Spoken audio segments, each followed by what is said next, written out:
시청자 여러분 안녕하십니까? VOA 뉴스투데이 시작합니다. 미국 국무부는 북한의 7차 핵실험 가능성이 있다면서 만일의 상황에 대비하고 있다고 밝혔습니다. 백악관은 북한의 이딴 탄도미사일 발사에 이은 상선의 서해 NLL 침범 등 한국과 북한의 긴장 고조 상황과 관련해 북한의 도발을 지속적으로 우려해왔다면서 이에 따라 정보 역량을 추가했고 미한일 3국이 연합훈련을 해왔다고 강조했습니다. 첫 소식 조은정 기자가 보도합니다. 미국 국무부의 네드 프라이스 대변인은 정례 브리핑에서 중국 공산당 제20차 전국 대표대회가 끝나고 다음 달 미국의 중간선거를 앞둔 상황에서 북한의 7차 핵실험 가능성에 대한 질문을 받았습니다. 프라이스 대변인은 북한이 핵실험을 준비 중이라는 기존의 평가를 유지하고 있다면서 동맹과 함께 만일의 사태에 대비하고 있다고 밝혔습니다.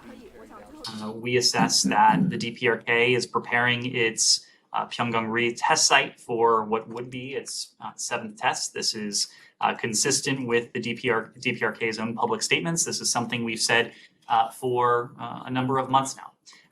We are preparing for all contingencies in close coordination with our partners and allies around the world. 프라이스 대변인은 그러면서 일본을 방문 중인 웬디 셔먼 국무부 부장관이 한국, 일본과 양자 3자 회담을 열고 북한이 제기하는 도전을 집중적으로 논의할 것이라고 밝혔습니다. 또 북한 도발에 적절히 대응하고 동맹 보호를 위해 장단기적인 군사태세를 적절히 조정할 준비가 돼 있다고 설명했습니다. 북한의 선전 매체가 23일 미국이 한국에 대한 전술핵 재배치에 부정적이고 한국 정부가 가련한 처지에 놓였다고 주장한 데 대해서는 한국, 일본에 대한 방위 공약을 거듭 확인했습니다. Our commitment to the security of our allies, including the ROK, including Japan, is ironclad. That commitment is sacrosanct. As you know, we recently resumed the Extended Deterrence Working Group. We are committed to extended deterrence for our allies, Japan and South Korea. 백악관은 북한이 최근 한반도에서 군사적 도발 수위를 계속 높여가고 있고 우리는 북한의 도발에 대해 지속적으로 우려해 왔다면서 추가 정보 역량, 즉 정보자산 투입 사실을 밝혔습니다. 백악관 국가안보회의의 존 커비 전략소통조정관은 온라인 브리핑을 통해 북한 상선의 서해 북방 한계선 NLL 침범 후 한국 측의 경고 사격과 북한 측의 방사포 사격이 이어진 것과 관련한 질문을 받고 이같이 밝혔습니다. It's been a consistent concern of ours, which is why several months ago, again, we added some intelligence capabilities off the Korean Peninsula to help us get a little bit better insight. It's why we have conducted and will continue to conduct bilateral and trilateral exercises with the Japanese and the South Koreans. 커비 조정관은 그러면서 한국과 일본은 미국의 조약 동맹국임을 강조하면서 확고한 한일 방어 공약을 재확인했습니다. 이어 미국은 한반도 비핵화에 대해 전제 조건 없이 김정은 북한 국무위원장과 마주 앉을 용의가 있다는 점을 분명히 밝혀온 사실을 상기시키면서 그 제안은 오늘도 유효하지만 김 위원장은 거부하고 있다고 강조했습니다. No preconditions. We're willing to sit down and start to have a dialogue. Mr. Kim has proven unwilling to take us up on that offer. And so absent the opportunity to sit down and talk about it, we've got to make sure we're ready to defend against it.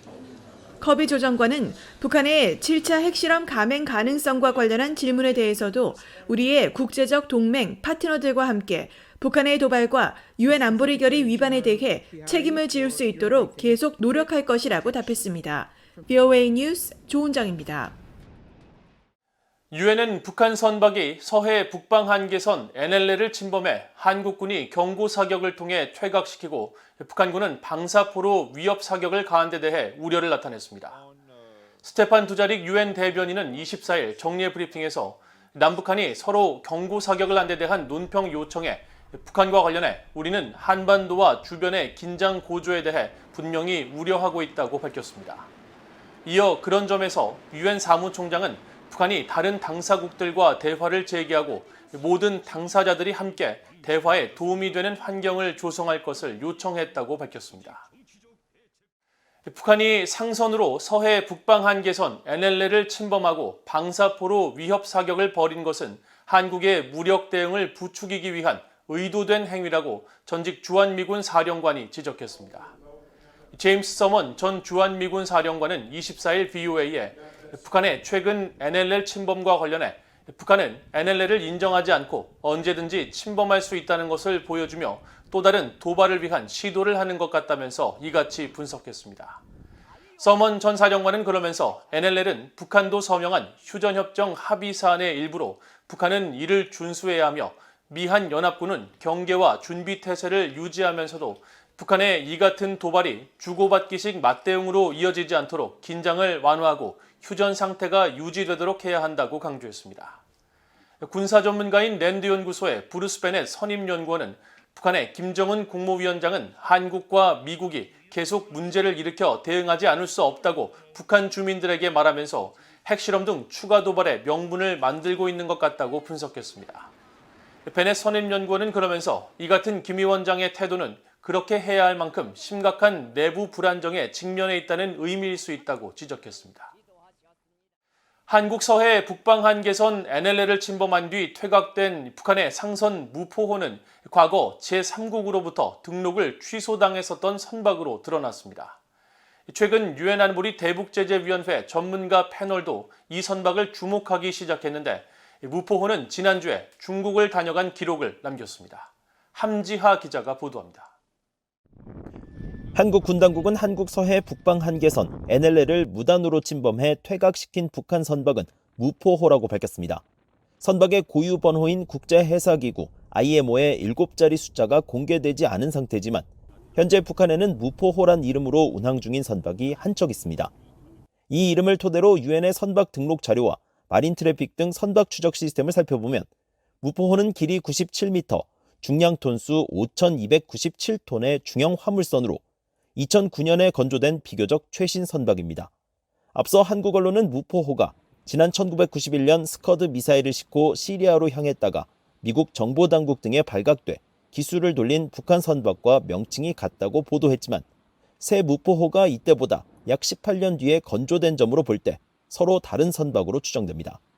새 무포호는 건조 첫 해인 2009년 중국 선적의 루이프 669호로 운항을 시작했지만 2011년 10월 북한 선적이 되면서 이름은 진성호로 바뀌었습니다.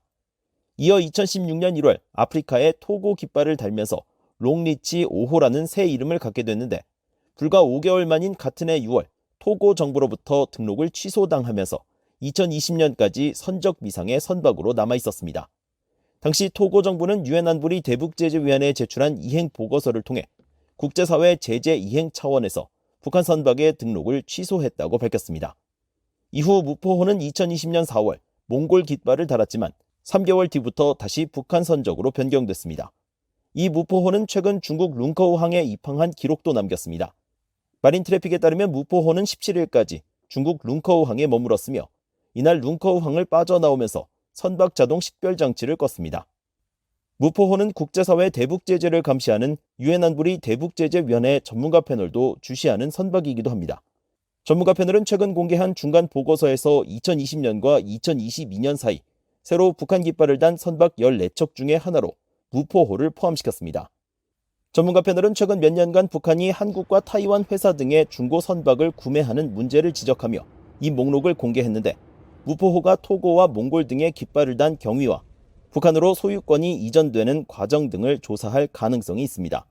북한의 무포호가 어떤 이유로 NLL을 침범했는지 알려지지 않은 가운데 한국의 군 당국은 북한이 NLL 해상 일대에서 의도적으로 군사적 긴장을 유발했을 가능성에 주목하는 것으로 전해졌습니다.